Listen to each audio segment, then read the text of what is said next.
ওরে গরম রে, কি গরম পড়তিছে। 36 মাসেও তো এরকম গরম পড়ি নেই। এই আষাঢ়ে গরম, ওরে আল্লাহ, এই গরমে ভারী বাইরলি আর যান জীবন থাকতিছে না। ও রতনের মা, একটু বাড়িতে বাইরো, বারোয় আমার একটু পানি দাও, জান যে আমার গেল। এ বেটি, 3 ঘন্টা ধরে ডাকতেছি, কথা তোর কানে যাচ্ছে না? বয়স তো নেই, বয়স থেকে নাতি মেরে দরজা ভেঙে ফেলতাম। ভাইরো, ব্যস্ত ভাইরো। তুমি তো আসল কাজ পারো না, তুমি খালি ভাঙতে বলতে পারো। তুমি আমি পুতানের নতুন ট্রেনিং দিচ্ছি। এ বিটি, তুই কথা তো কলি কি? হ্যাঁ, বয়সকালে আমি কত কিছু ভেঙে ফেলাইছি, আর তুই এনে কলি কি? হ্যাঁ, দাঁড়া, কিরা তোর ধরে, আমি আসতেছি।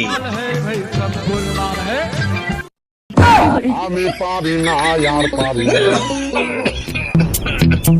এ বেটি, তুই কাজটা করতেছিস কি? আমার ওই সোয়ালটা বিয়ের 21 বছর পরে ওই নাবি কেতাইরে পুতাটা হইছে, রান্নে তুই ওর মাথা ফেলাই দিচ্ছি।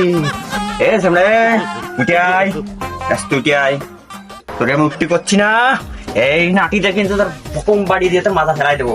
ওর না, আমি দাদির দাদা যাবো না। দাদি আমার মেলাটা শিখেছে, দাদিটা আমার ভালো লাগে। এ তুই কথাটুকু করলি কি? নিজের তো মোটে সময় দিবা না, পুতাটা যখন কাছে আসে সেটা তুমি খালি এসে ডিস্টার্ব করো। তোমার আর টাইম টেবিল হয় না ডিস্টার্ব করার। সময় দিলাম না মানে, সময় দিতে যাইয়ে আজ আমি মাজা ফেলাই দিলাম, আর সময় দি না। তোর হয়ে আল্লাহর কি রে, আমার নাবি কেতাইরে পুত্রারে ছেড়ে দে।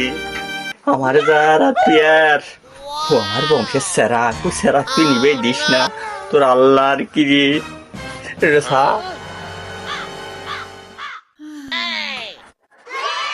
না না না না দাদা, দাদিরে খুব আমার ভালো লাগে।